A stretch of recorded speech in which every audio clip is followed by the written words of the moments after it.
Hello friends, मैं हूं बैद और आप देख रहे हैं भिवंडी टाइम्स न्यूज़।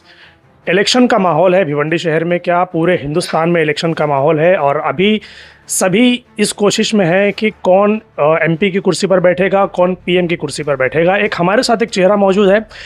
आप सभी जानते हैं कि वो कभी भी घबराए नहीं, ख़ास तौर पर ऐसे वक्त में जब बीजेपी के कामों को अक्सर ये देखा जाता है कि बहुत सारे लोग बोलने से कतराते हैं, डरते हैं। तो वो जो चेहरा है वो अक्सर उनके पीछे बोलने से बाज नहीं आते। वो ज़रूर कुछ ना कुछ उनकी बात रहती है और उनके कामों को, गलत कामों को सामने रखने में ज़रा भी हिचकिचाते नहीं। तो हमारे साथ मौजूद हैं एक नेशनल चेहरा विनय दुबे साहब। हम उनसे बात करेंगे कि भिवंडी शहर का जो इलेक्शन है और जो आने वाला ये जो इलेक्शन है उसके ऊपर उनका क्या कहना है। तो विनय साहब, सबसे पहले तो आपका भिवंडी में बहुत बहुत स्वागत है और हमारे चैनल पर भी। तो अभी आप बताइए कि इलेक्शन का ये जो माहौल चल रहा है इसको लेकर आप क्या सोचते हैं। देखिए, मैं अपने बड़े भाई इस्माइल भाई के पास मिलने आया था। कोई चुनाव कैंपेन में नहीं हूँ मैं। फ़िलहाल इस समय फ़िलिस्तीन के लिए मुहिम में जुड़ा हूँ, तो इलेक्शन से थोड़ा सा दूरी है। रही बात भिवंडी की, तो भिवंडी की जनता सक्षम है। यहाँ पर बदलाव की एक लहर देख रहा हूँ मैं। पिछले 2 दिन से जब मैं यहाँ के लोगों से बात कर रहा था, तो एक बदलाव इस बार की उम्मीद है कि यहाँ पर दिखेगी। क्योंकि जिस तरह से महंगाई है, हिंदू मुसलमान का मुद्दा है, जब रोज़गार की बात नहीं हो रही है, एक दूसरे को मतलब जब देश बनाने की बात नहीं हो रही, तोड़ने की बात हो रही है, तो भिवंडी ने हमेशा से इंसाफ किया है। और इस बार उम्मीद करते हैं कि कुछ नया बदलाव यहाँ पे देखने मिलेगा। क्या लगता है आपको कि किस तरीके का बदलाव बदलाव देखने कैसे मिलेगा? क्योंकि हर बार की तरह इलेक्शन में इस बार भी इंडिया अलायंस है, कपिल पाटिल है और एक और चेहरा नीलेश सांबरे है। इसके अलावा और कई सारे फॉर्म यहाँ पर भरे जा चुके हैं भिवंडी शहर में। तो क्या लगता है आपको कि कैसे एक बदलाव देखने को मिलेगा? देखिए, बदलाव खुद के घर से होता है सर। अगर आप टीवी लगा के या बैनर लगा के सोचेंगे बदलाव हो जाए, तो नहीं होगा। जब तक घर के अंदर सिलेंडर के हालात या आटे के हालात को देखते हुए व्यक्ति नहीं सोचेगा। हम लोग जब 5-6 साल पहले ये कहते थे कि भारतीय जनता पार्टी आपकी रोटी छीन रही है, आपके घर में जो बच्चा बैठा है वो बेरोज़गार हो जाएगा, तो लोग हंसते थे हम पे। बट आज 5 साल बाद अब मैं साइलेंटली बैठ के देख रहा हूँ और लोग चिल्ला रहे हैं कि हमारी रोटी महंगी हो गई, हमारा बच्चा बेरोज़गार है। तो बदलाव अब अपने आप हर घर से निकल के आएगा।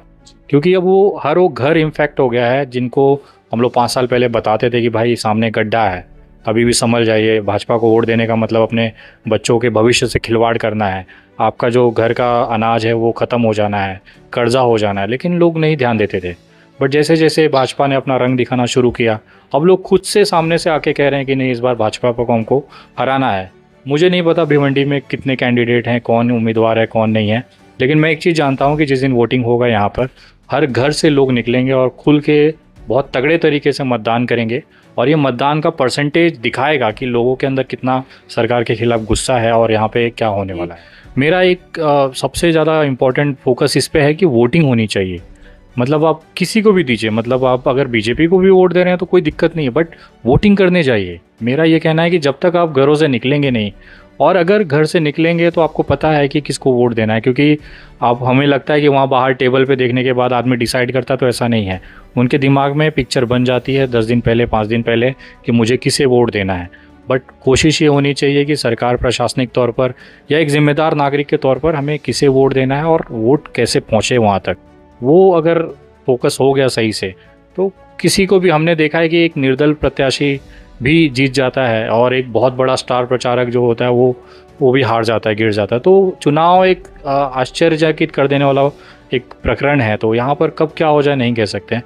बट इम्पॉर्टेंट है कि सभी घरों से निकलें, अपने मतदाता का जो अधिकार है उसको पूरा करें और पूरी तरीके से कोई ऐसा बचे नहीं जिसका वोट ना पड़े। वोट होना इम्पॉर्टेंट है। महंगाई को लेकर जैसा भी आपने कहा कि महंगाई बहुत ज़्यादा है, हम कई दिनों से ये सर्वे कर रहे हैं। तो कुछ लोगों का कहना ऐसा है कि नहीं भाई, वाकई में महंगाई बहुत ज़्यादा है कि जो हम कमाते हैं वो हम बचा नहीं पाते। लेकिन कुछ लोगों का कहना ऐसा है कि आज के दौर के हिसाब से जो चीज़ है वो बिल्कुल परफेक्ट है। तो आप इस पर क्या कहते हैं? ये बात जिसने भी कहा होगा परफेक्ट है, वो भाजपा से होगा, मैं गारंटी के साथ कह सकता हूँ।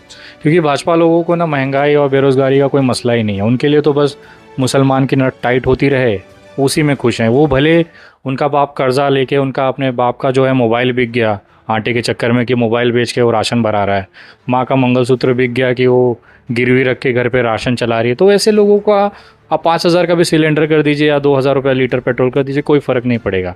बट जो आम जनता है ना, उसको ये चीज़ समझ में आ गई है। शायद यही कारण है कि आप सोशल मीडिया उठा लीजिए या ग्राउंड लेवल पे लीजिए, जैसे ही भाजपा बोल रहे हैं वो गाली देने चालू कर देते हैं। आज जनता की हालत यह है कि कहीं भी निकल रहे हैं तो भाजपा, जैसे उनका झंडा भी दिख जाए या मोदी जी की तस्वीर दिख जाए तो गाली मुंह पे आ रही है। तो इन्होंने ये चीज़ कमाया है पिछले 10 सालों में, जो उन्होंने भारत को एक दरिद्रता की तरफ बढ़ाया, तो उसका वो उनको भुगतान भुगत रहे हैं वो। आखिरी सवाल, भिवंडी की पब्लिक को क्या मैसेज देना चाहेंगे इस बार एमपी के इलेक्शन के लिए? देखिए, आप किसी भी वोट करें, मैं यही कहूँगा बार बार कि ना आप घरों से निकलिए। मतदाता के दिन, जिस दिन वोटिंग होनी है, वो कोई हॉलीडे का नहीं है। उस दिन निकल के अपनी उंगली पे स्याही लगाइए और इस देश को बचाने के लिए आपको जो सही लगे, मैं ऐसा नहीं कह रहा हूँ कि इसे वोट दीजिए उसे मत दीजिए। आपको अगर लग रहा है कि भारतीय जनता पार्टी अच्छा काम करे, आप उसे वोट कर सकते हो, वो आपकी मर्ज़ी है। लेकिन आप वोट अपने हिसाब से, अपने दिमाग से करिए कि आपके घर के हालात को देख के करिए कि आप 400 का सिलेंडर 1200 में ले रहे हैं, और अगर आप 1200 परवड़ता है तो आप ज़रूर है उसे वोट दीजिए जिसको 1200 का वोट कराया है, मतलब प्राइजिंग कराई है। या आप सस्ता सिलेंडर चाहते हैं, अच्छा बेरोज़गारी हटाना चाहते हैं, तो आपके पास ऑप्शंस हैं। लोग अपना प्रचार कर रहे हैं, अपना विचार आपके सामने रख रहे हैं, तो वोट करिए। मेरा यही कहना है भिवंडी की जनता से कि जब भी मतदान हो, घरों से निकलिए, वोट करिए। मैं अभी इस्माइल भाई के साथ बैठ के यही चर्चा कर रहा था कि हमें वोटिंग परसेंटेज बढ़ाने पे मेहनत करना चाहिए। मतलब लोगों को ये जागरूकता होनी चाहिए कि भाई घर से निकलिए, वोटिंग करिए। जिसे भी देना है आपकी मर्ज़ी है, क्योंकि धर्मनिरपेक्ष राज्य है, आप अपने चॉइस से वोटिंग करते हैं, तो निकलिए घरों से और वोट करिए। यही एक अपील भिवंडी से है मेरी।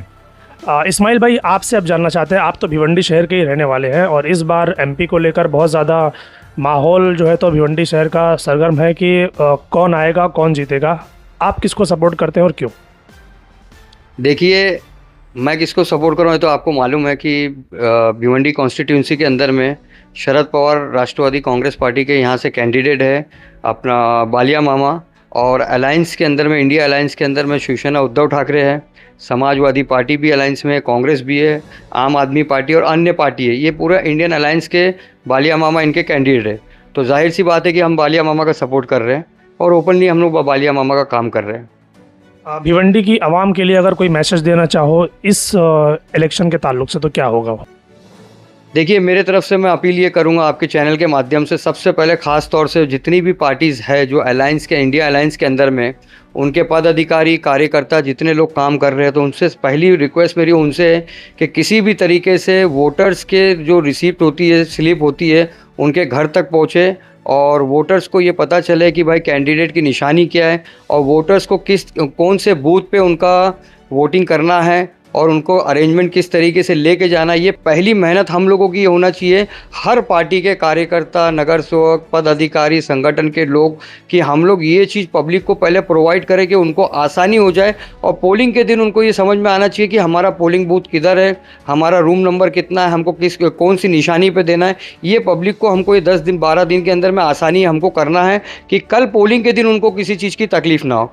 और दूसरी मेरी भिवंडी की आवाम से ख़ास तौर से अपील है ये, चाहे वो हिंदू हो, मुस्लिम हो, किसी भी प्रांत के हो, किसी भी भाषा के हो, कि हमारे भिवंडी शहर की पोलिंग जो पिछले बार हमने देखे और उसके पहले भी देखे, पोलिंग परसेंटेज जो रहता है हम लोगों का बहुत कम रहता है।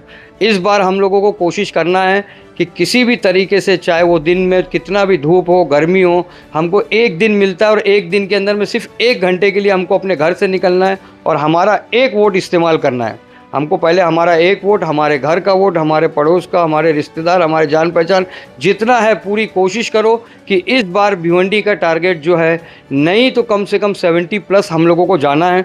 अगर हम लोगों ने पोलिंग परसेंटेज ज़्यादा किए सब लोग मिल के, तो इंशाल्लाह मुझे पूरा उम्मीद है कि इस बार भिवंडी शहर के अंदर में बदलाव ज़रूर मिलेगा।